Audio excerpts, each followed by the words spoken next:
Okay, so hello everyone. Thank you all for joining. So our speaker today is Bitan Nandi Biswas, who is a human resource business partner for Google Cloud Data Centers. Bitan brings over 15 years of HR leadership experience at Google, and her work has spanned organizational design, leadership development, and technical recruiting and staffing for Google Engineering. She has also led talent strategy through major M&A integrations, helping build high-performing, inclusive teams at scale. And we are so grateful to have her today, and she is, volunteering her time together today as a part of Progoti's Career Navigation series. Progoti is a non-profit organization dedicated to supporting professional growth in our community. Drawing on her recruiting background, she will walk us through what it really takes to build a standout resume and navigate the hiring process with confidence. So please join me in welcoming Bitan. Thank you, Shani, and thanks to the entire Progoti team for this excellent initiative. Shani, you have probably heard me saying this a million times that we do know each other through social circle, but we barely ask and talk about our professional journeys. I think we have a wealth of information within our diaspora, and it's such an intriguing opportunity that you have created for people to come together and share their expertise to help each other, mentor each other, and be a part of the career growth journey as a whole. So, with that, like Shan introduced, I have been with Google for quite some time, but today I am going to pick a part of my career where I started earlier, which is technical recruiting, right? And of course, I have been out of it for last couple of years, and I know the industry is so fast moving, and we have so many things going on in AI. But some of these are time tested tips, hopefully. And we'll hopefully after the session you will get something good out of it, and you can incorporate some of the tips into your day-to-day job search and networking. So I know Shani did tell me that there has been a lot of good content covering the networking aspect of it. So today I'm going to dive deeper into specifically the resume part of it. And what I'm going to do, I'm going to go through the presentation, take some pauses, take some questions, and then after we wrap up the presentation, we'll do a live Q&A and just make it more conversational. All right, let's start a little bit about what do recruiters look for when they first see a resume? We all know the process. We want to look for a job, whether while we have a job or this is a new opportunity that we are trying to navigate through. We see a zillion postings apparently that kind of matches our expertise, and we send in a resume. Then we don't hear anything. And how cool it would be to be able to kind of understand what people look for on the other end when they receive your resume. And today's presentation or session is going to be very, very geared towards that aspect of job search, or looking for the next career opportunity. So one of the things, and this is probably something some of you know, and this information might be new for someone, is how much time do you think, on an average, when someone first sees your resume, whether it's a recruiter or a hiring manager, how much time do you think they are spending on each resume? Feel free to raise your hand and take a guess.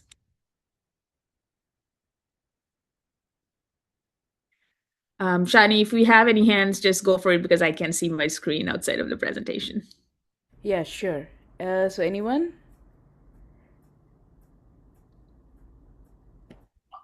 2 to 5 minutes. Okay, okay. Anyone else? Uh, I'm little going to be stringent. Maybe 1 minute or 10 Okay, seconds. Yeah. okay. And any other answers? I would say 5 minutes to be generous. 5 minutes to be generous. Good guess, good guess. So, on an average, when they see a resume, or when I was a recruiter and I saw a resume, the average time we spend on a resume is 7 seconds. And I'll tell you, just for example, Google, how many resumes do you think we needed to go through every day? On a month, we usually go through 10,000 resumes.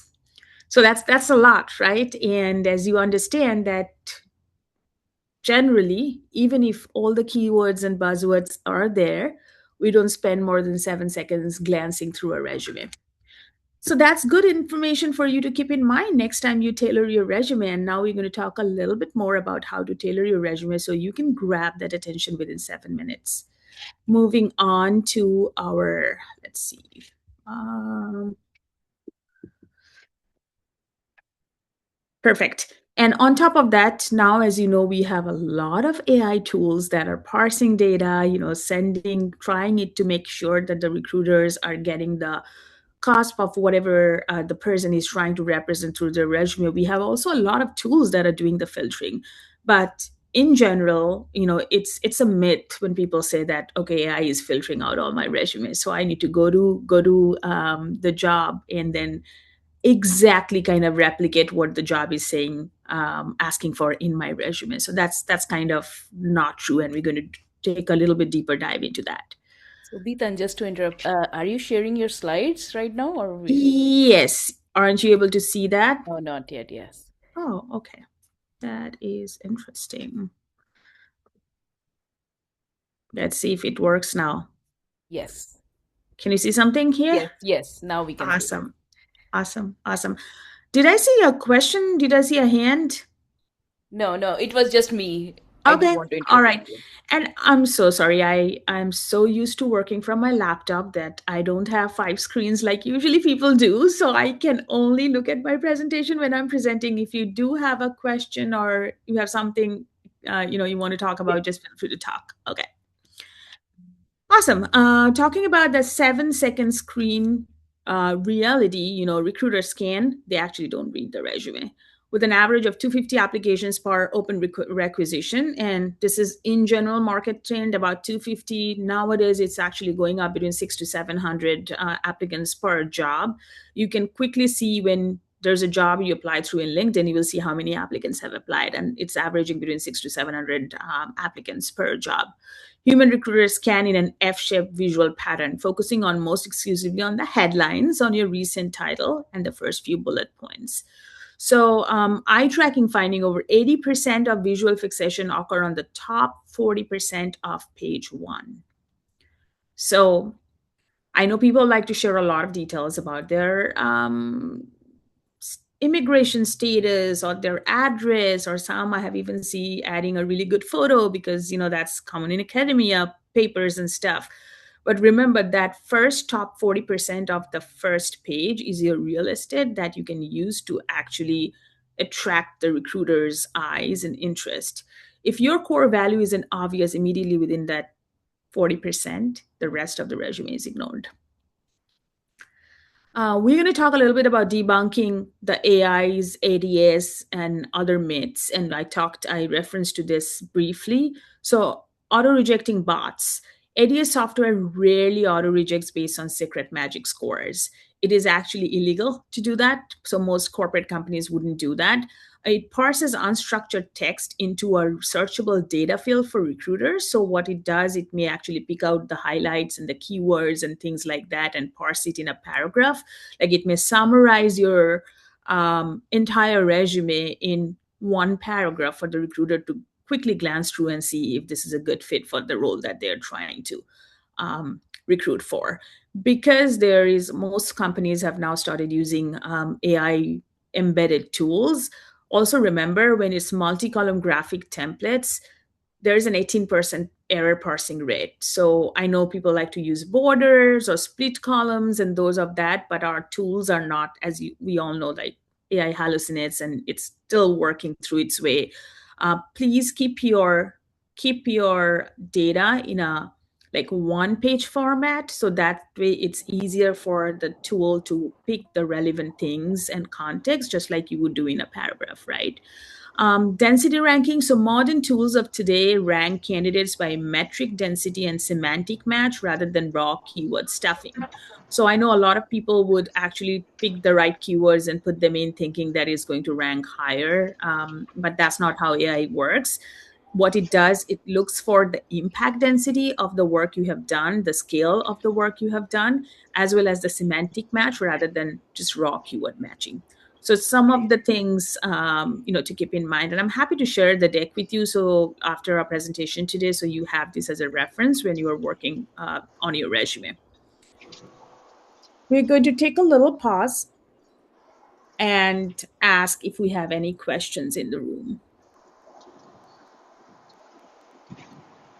Are there any questions?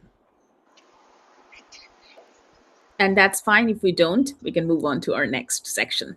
I have a question. So, Sure. like, if we, as you're telling, like, how do they assess that high impact or not?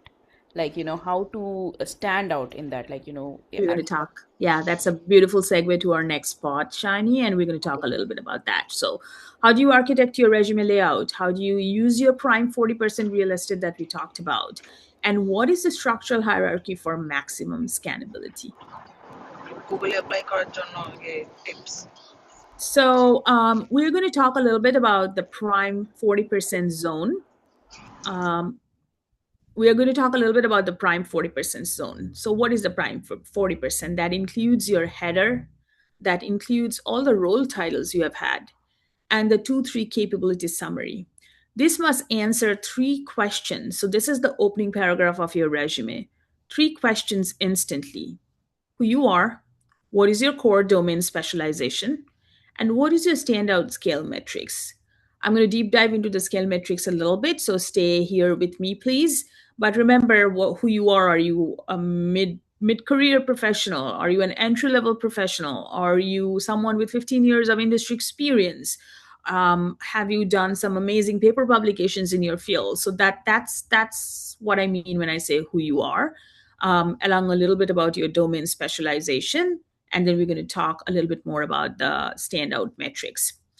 Experience chronology. So reverse chronological order. Limit to 3 to 5 high impact bullets for your primary current role. Scaling down to 2 to 3 for previous role.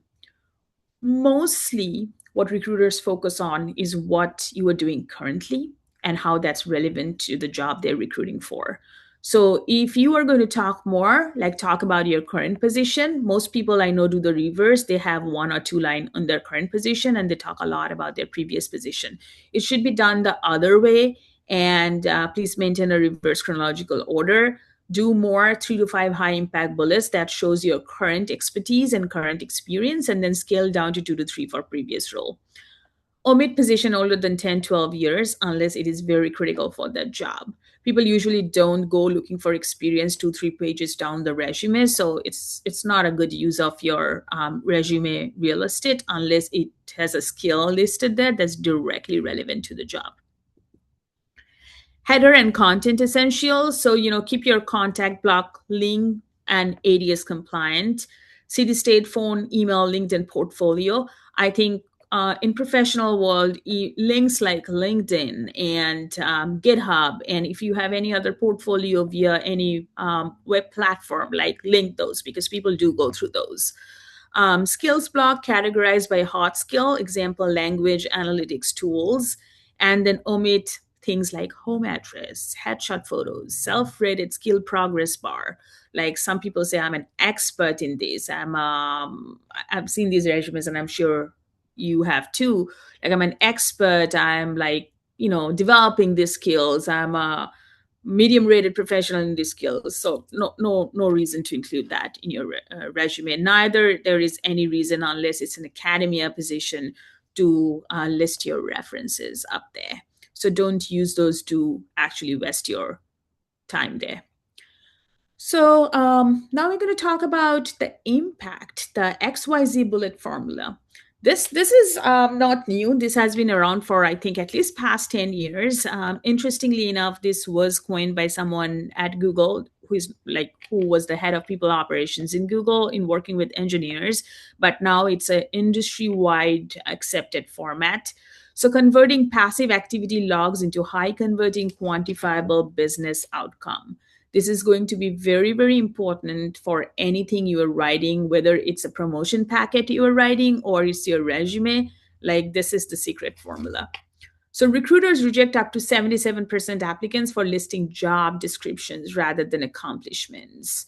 I'm going to take a pause here. Reframing duties into hard numbers, percentages, dollars, hours saved instantly signals top tier performance to both human and AI scanners.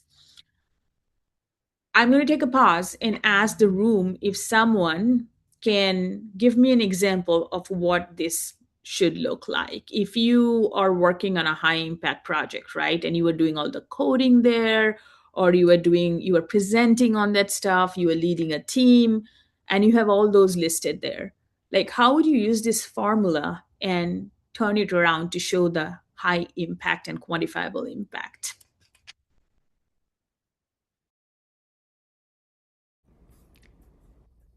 Anyone here? Let's be not shy. Yeah, I want you to understand. I mean, it's a safe space. We are doing this. We understand you are not experts, but unless you try to incorporate this, like if there is one thing I want you to take home from this presentation today, this is this part of this entire session.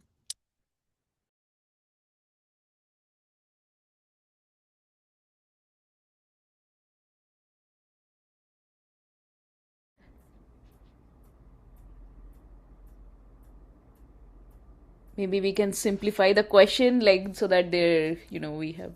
Uh, Yeah, I mean, I will, for anyone, why don't you take this 2 seconds if you have a pen and paper, and this includes Shani, even if you have it, right?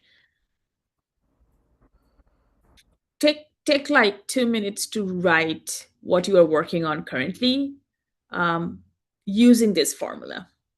Like, what is the impact? Like, yes, I understand you have written 10,000 codes. What does it do? Why is it important?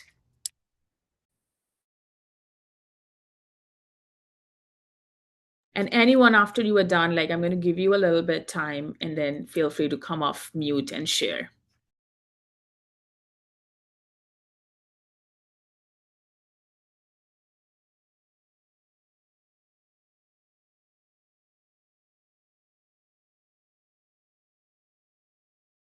I know it's like this speaker is making us do work. We don't like this.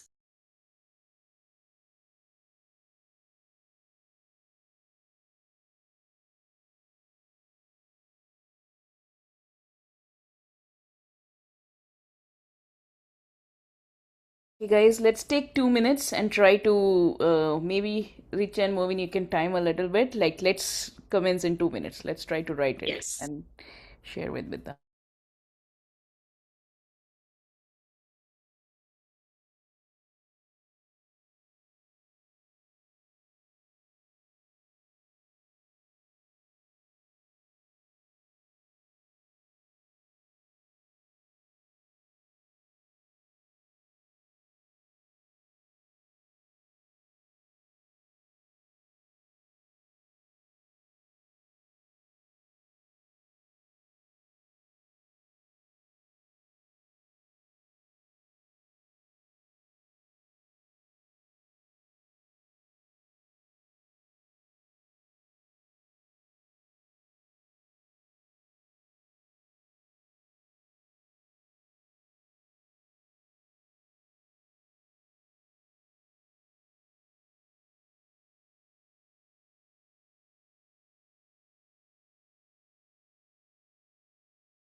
And if you are done within before that 2 minutes is over, feel free to come off mute and share yours.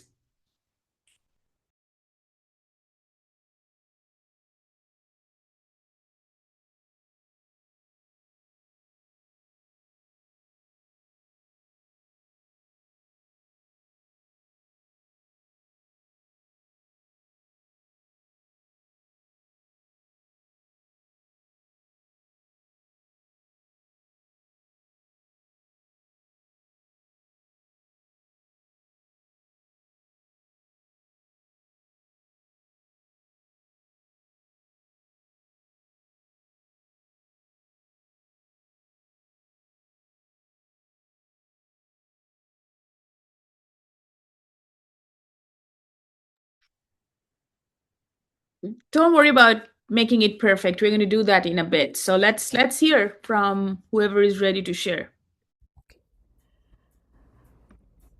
Okay, I tried a bit. So let me start.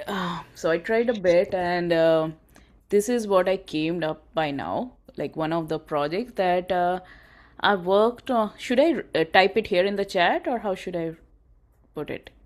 Or should I just Phil, read it? yeah, why don't you read it out? Okay. So I wrote that I have worked on building AI models for imaging data sets focusing on newborn babies, where we have been able to improve perceptual realism of generated image by 5.x times. And then in the bracket, I wrote the actual, like, the scientific technical term like FID score, SSIM score, Correct. which can be termed as state of art in the domain. Like, that's the sentence I have right now. Excellent. Anyone else wants to share what they wrote?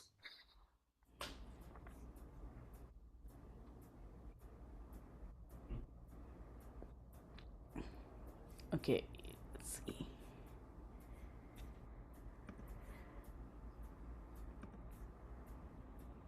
I mean, you guys can also just put it in the chat if you feel uncomfortable in muting. Correct.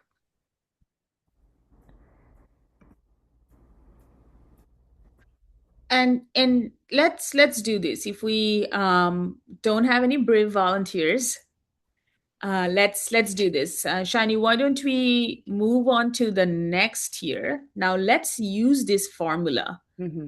to kind of read through it, accomplish X as measured by Y by doing this. So yours was a beautiful start. I think you just have to reverse the order, right? Like you talk about the impact first, how you're measuring that impact, and then what did you do to get that impact, right? So it's the impact that kind of grabs the attention. So let's use this formula now and rewrite that and then read it out again. Okay, so we are like okay, so we are going to do, okay, now I got it. So instead of going, I have put it in the chat for others to also look at. So basically we will be doing that. I have accomplished, or we have achieved, I have achieved SOTA results, state of art results in the neonatal imaging domain, which is,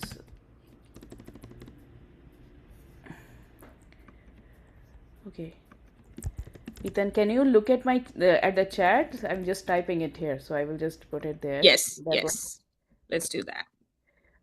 So the results in neonatal imaging data set, where, and then as measured by. So we will put by improving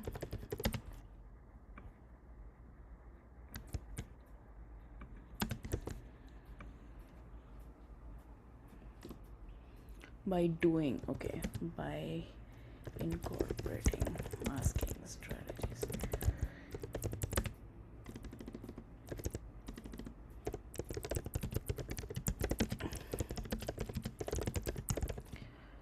Okay, not the best, but I still tried. If you can have a look.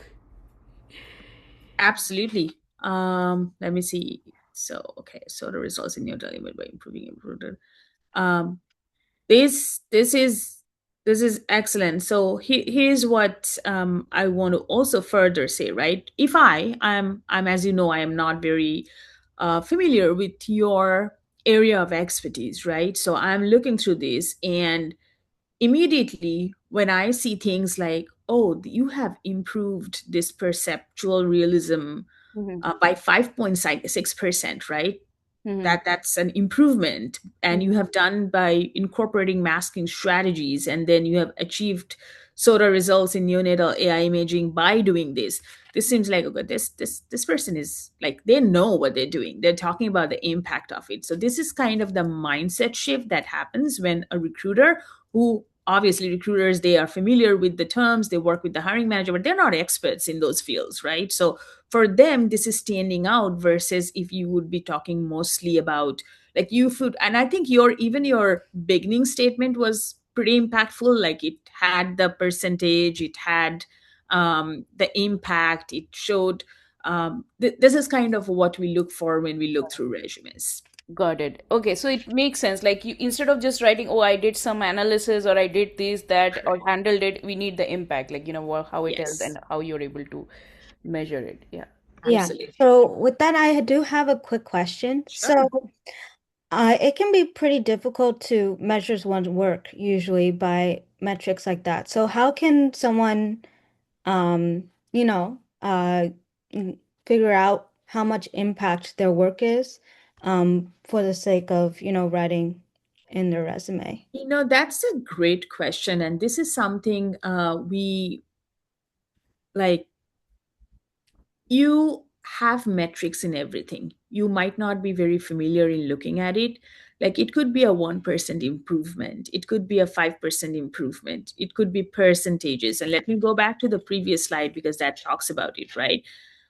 Scale range from previous work to what you were doing now. Like what was the output of the previous work that the team was doing in this space versus this thing.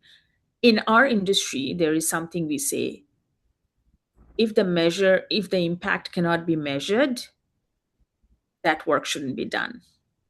Meaning you don't have to, like, not everything has to have a definitive scale, but the percentage of improvement or what value add you are doing in that work needs to be kind of represented through some percentages, numbers, I would say referential points and things like that. This is also going to be really important when you go for promotions in your companies, right?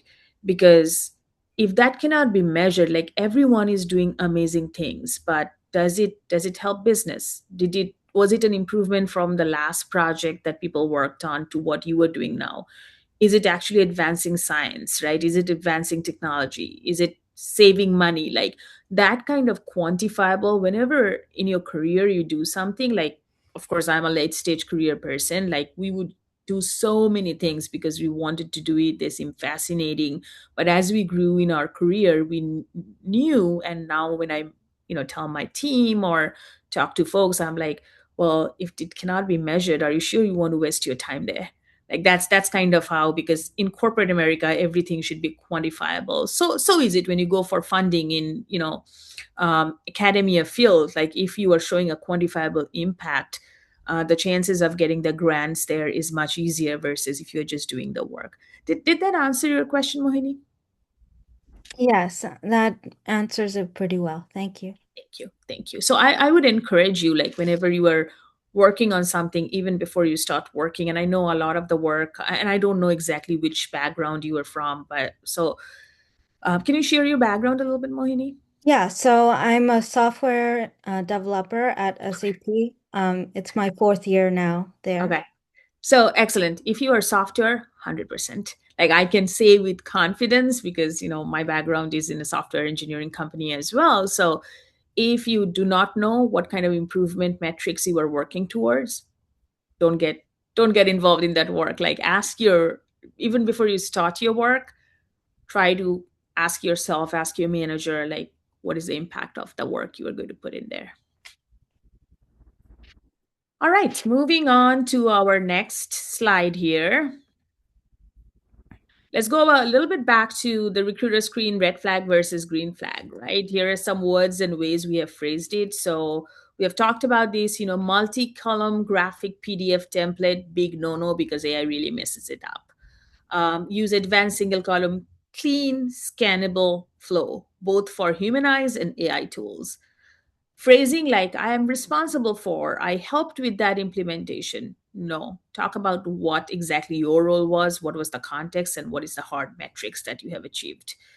Tailoring, like putting every keyword there that probably you see in 10 different job, like spraying and praying a generic resume, putting in all keywords. No, like really advanced mirror 8 to 10 high core job description items, like see what the job is looking for, see if you have done it in your work. And sometimes people do things and they may not, like not always people have everything on their resume, then it would be like a book. But try to actually curate and do top 8 to 10 bullet points mirroring the job requirement, and talking about the relevant work. Now, when you are talking about the relevant work, don't just say, yes, I was responsible for this, but say what exactly your role was, what was the impact, what was the metrics. Dense wall of text paragraph typos are big no. Like, please make sure you are putting your resume in one of those like Gemini, Claude, or Chat GPT, and make sure you are scanning it for typos and grammatical errors. This is a big turnoff. Most recruiters have background in humanities, and it's a big turnoff for them. Advanced, crisp, schemable, want to light bullet points. Keep it simple, keep it clear, keep it impactful. That's kind of what your resume should look like. All right, moving on to our next step, which is going to be navigating today's career market with AI. Before we move on to that, any question about formatting the resume? I have one question actually. So I know, a lot of recruiters or companies are using based or AI aided, tools. And, you were also mentioning maybe we should run our resume through AI as well just to get some feedback. So, how does that dynamic kind of work today? Like, are these are recruiters kind of expecting that you might have AI generated text on your resume? Are they open to that, or they prefer that, or don't prefer that? What does that look like Um, today? it it so it doesn't matter. What matters is if you are being 100% truthful in your resume. Like, you can, depends on the prompts that you put in the resume, right? You can put your own resume that you have created. You can put a job description, and you can tell it like, highlight the relevant experiences that this resume I have for this job. Or you can, that could be a prompt that is more acceptable to a recruiter. Or you can be like, here is a job, like, create a resume for me based on this job, right? That thing can be very easy for seasoned recruiters. Like, we have a lot of trainings in companies that are going on for our recruiting teams as well, to really know that this is an AI generated resume. So there's a difference between AI generated and human generated, exemplified, or like really written in the right format by AI. So I would strongly encourage keep that distinction. And for example, maybe, maybe there's a particular role you want that needs a subset of your skills that you don't highlight usually in that order on your Yeah. resume. So you might ask the AI agent or LLM, whatever it may be, to kind of suggest a restructure of your resume based off of the resume or the listing requirements. So in that case, how should we navigate that? And that's perfectly okay. Like, you should absolutely, like, if you don't want to put that, and of course we always say human in the lead. Like, AI can do your work, but you need to double check and make sure whatever it is putting there is accurate. So if and we just talked about this, right? We said take a job, mirror 8 to 10 bullet points that's directly relevant to your job. So if you have skills that maybe you have even not highlighted in your resume, you can put in your resume, you can type a paragraph of those skills, and you can say, hey, I have these experiences. Now, reformat this resume with 8 to 10 highlights that talks to the core job responsibilities. Mm-hmm. That's absolutely acceptable. Okay. Because you are just using the tool to restructure your resume, necessarily not asking the tool to write a resume, just plugging in the right buzzwords there. So that's the difference. Like, for example, I'll tell you, and I can talk about Google, and I'm sure pretty all corporate companies, like, we are a huge proponent for AI. Like, we want to make sure that people are using AI, people are using tools to make their life easier. But also, we don't want things to be completely fabricated by AI. That's the difference. Mm-hmm. And we're going to talk a little bit. I think that's also a very nice segue to our next section here, which is navigating your job search with AI, right?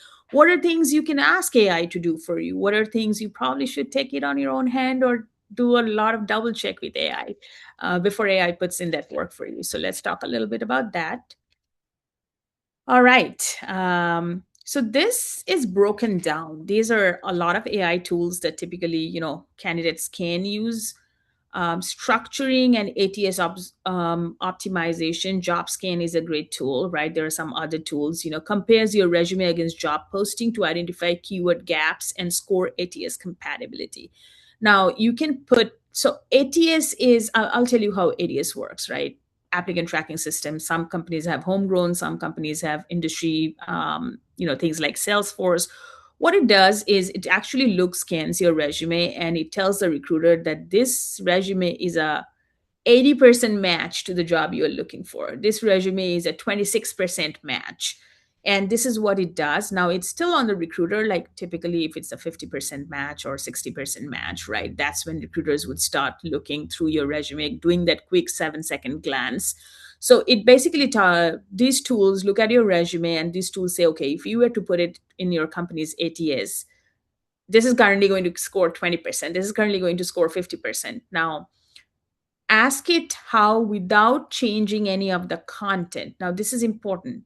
Ask them not to change any content. How would that tool can help restructure your resume, in a way that increases ATS compatibility? That is something you can absolutely do.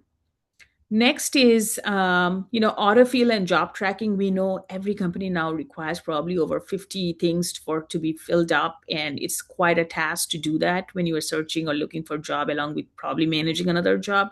So there's some tools like Simplified or Jobs or Hunter that autofills all the relevant things based on your personal information you have stored in your machine or in that tool, just like your credit card information can be filled through autofill.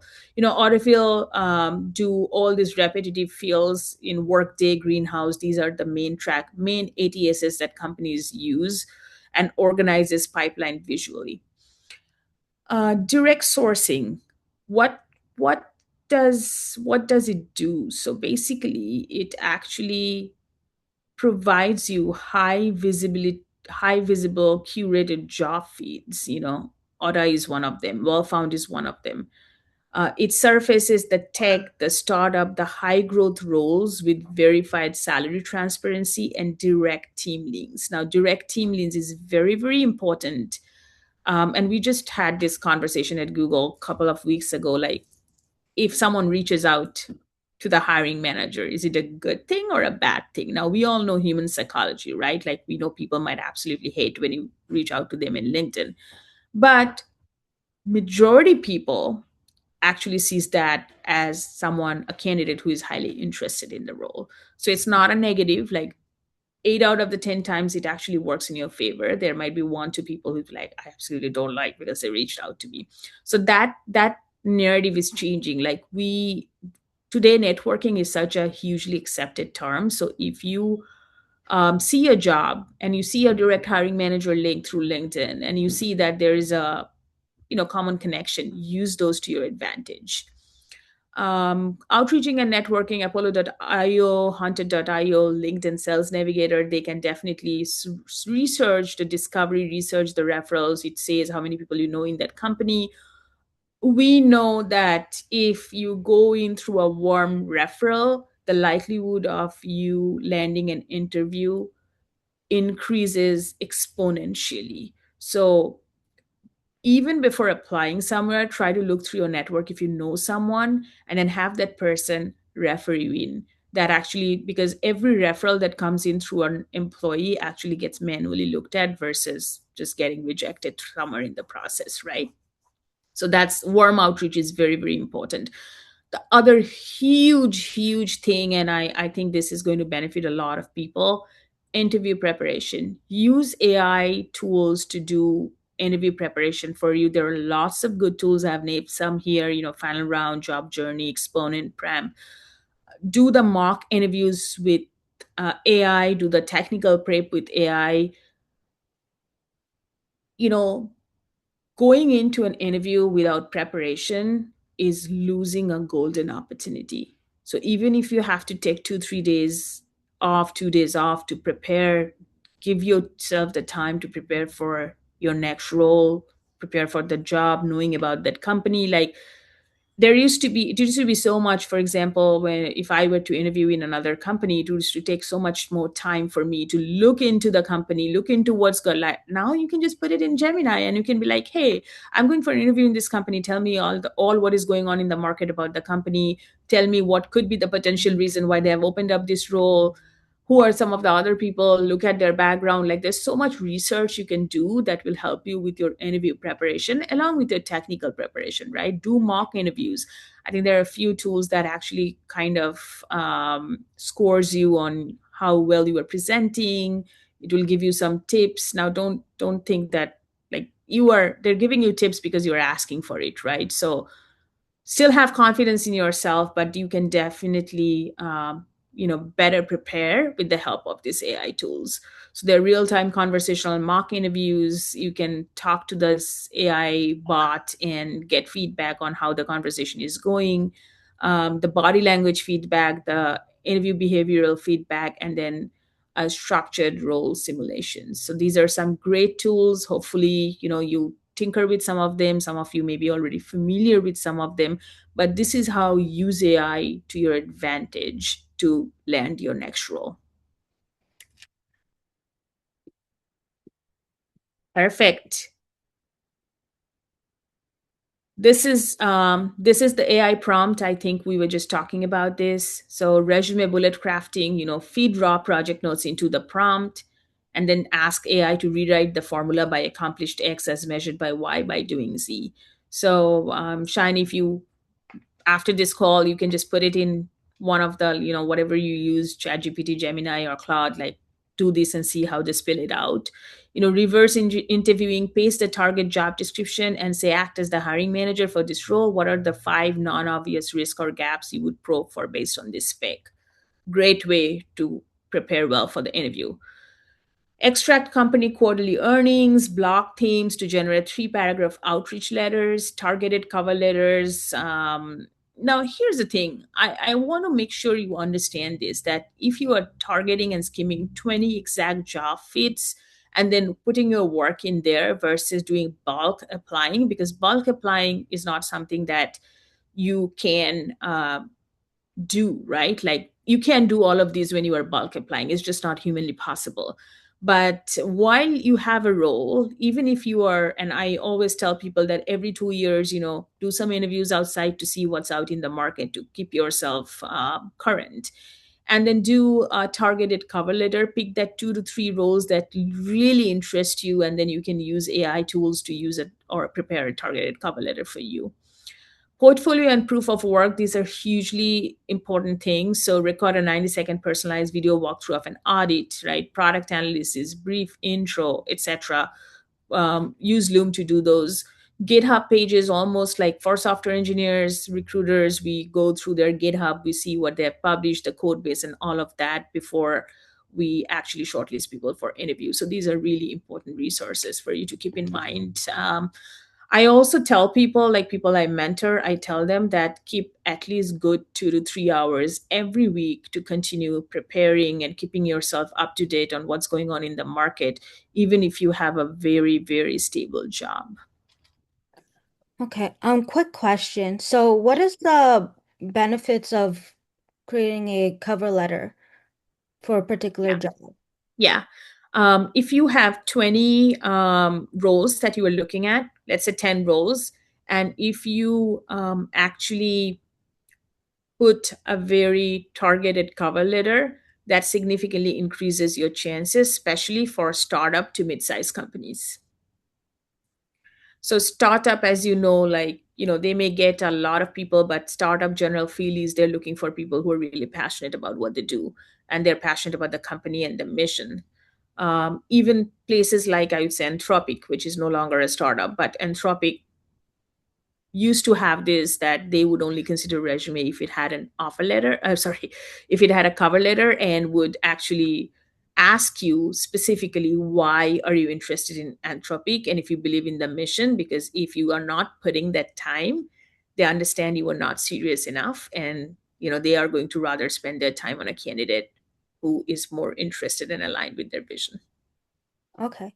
And then in terms of a cover letter, how do you make it so that it's not like generic? I think that's Yeah. the biggest Yeah, issue. you put the company in there, right? Put the company, put your skill set, and ask AI to generate a very targeted cover letter. You'll be surprised. Like, try this after this call when you get time, and you will see that it exactly ties your current experience to what the company might be going through. Your previous, if you have worked for a company that may have gone through series ABC funding, talks about that environment, the teamwork that actually is helpful in those environments versus big corporate. Like, it will do some pretty cool connections. All right, I think that was it in terms of the presentation. Really, really nice presentation, I would say, and it was so insightful. Thank you. Any live questions? Yeah.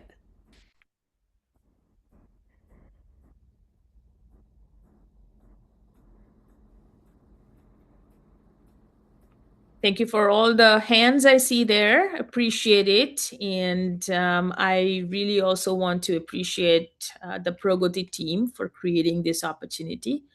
I hope this time was useful for you. I know you all took time from Saturday morning, afternoon, right?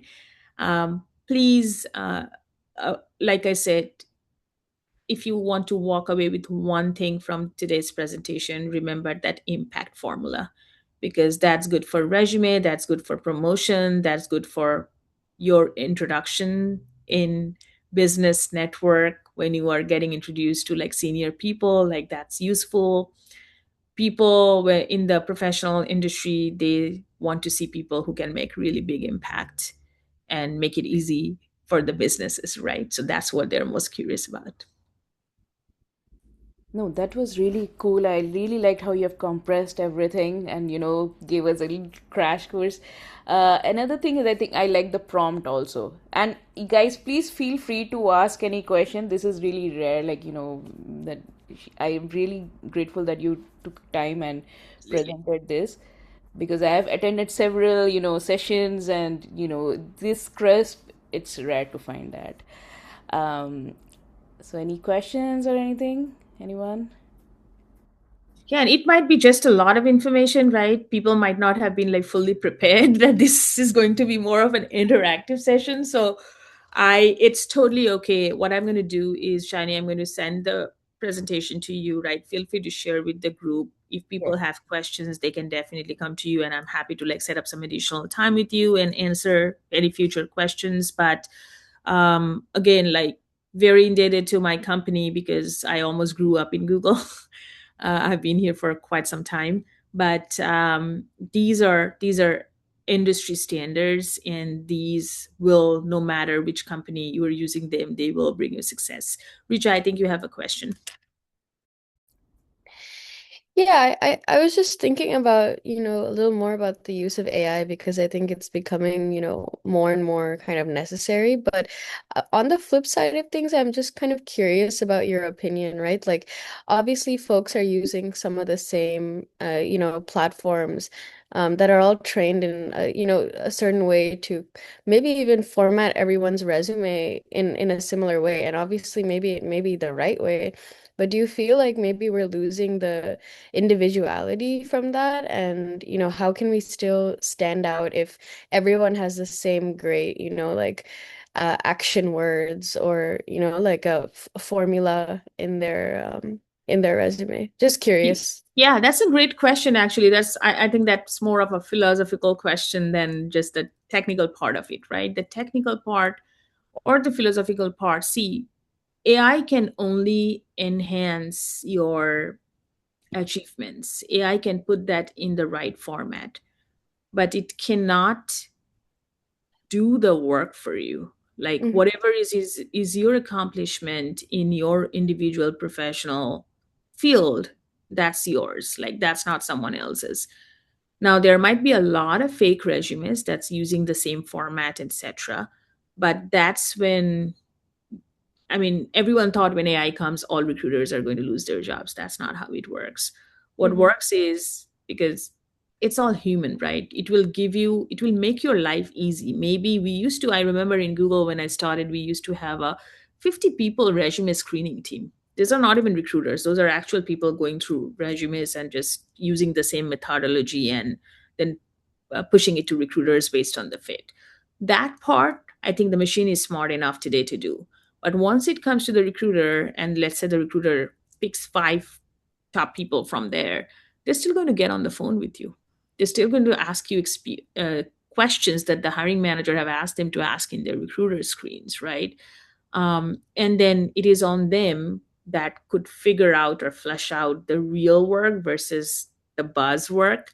Mm-hmm. And that is why I think every industry, and I think you are seeing this in every industry, that the industry is becoming more like human hiring is becoming more of specialized hiring, people who are really good at their job, right? That's when the recruiter really, like a savvy recruiter, would know to talk to you and ask about, like, yes, that's great impact bullet. Tell me a little bit about how you got there. And then you start faltering if you have not done the work, right? So those are the human components. And that's why we are also saying human in the lead, like the repetitive tasks are being replaced by AI. AI is going to save you time, but just imagine, like, today we have 10 people who's attending this session, right? So only 10 of you or 12 of you are aware of this formula. And you are hearing it from a real person, a real staff who has worked in this industry for so many years. So now I'm just curating and giving you things that actually can help you. Mm-hmm. But again, you can go back to the tool. But anyone who has not attended, if you just Google, like, there's going to be overwhelming amount of information that you are going to find. And even to know what works and what doesn't work, like, there's no trust factor, there's no subject matter expert factor. Like that's how I think that's the difference what human subject matter experts are playing in today's industry versus being fully replaced by AI tools. Now, 10 years from now, I don't know. AI is very smart, let me tell you that. Mm-hmm. Yeah, thank you. That was helpful. Yeah, I mean, I agree. Like, things are moving very fast. We don't know where things are going, but I definitely think there will be, like, opening up new avenues as well with that. Thank you so much for your time. I have one question, a personal one, because, I just thought to ask it out. Um, you have accomplished so much in your space. I just wanted to ask one question and conclude today's session, unless if somebody has a, is there any more questions here? Else we'll conclude with that. Okay. So my question is that what's the best piece of career advice you have received till now that you still carry with you? Find a mentor. Really? Okay. Your journey, career journey, would be like 10 times faster. Got it. No matter which level you are in, find the mentor who is ready to invest that time and energy and help you grow. Got it. So where do you generally like, just by networking or just building connections? Yeah, building connections, some of, like, because I was personally very interested in people management, like, whenever I would see really good people managers, even if they were really senior, I would network with them and, learn from them. Some of those tips are like life changing, honestly. And yeah, I think in this journey, like, a mentor is invaluable Mm-hmm. for your perspective. Got it. Okay. Any more questions? All right. Very nice meeting you all. Hope you have a fantastic rest of your Saturday and great weekend. And, thank you once again for this opportunity. Oh, thank you. That was really fantastic. Thank you so much for your time. All right. Bye bye. Bye.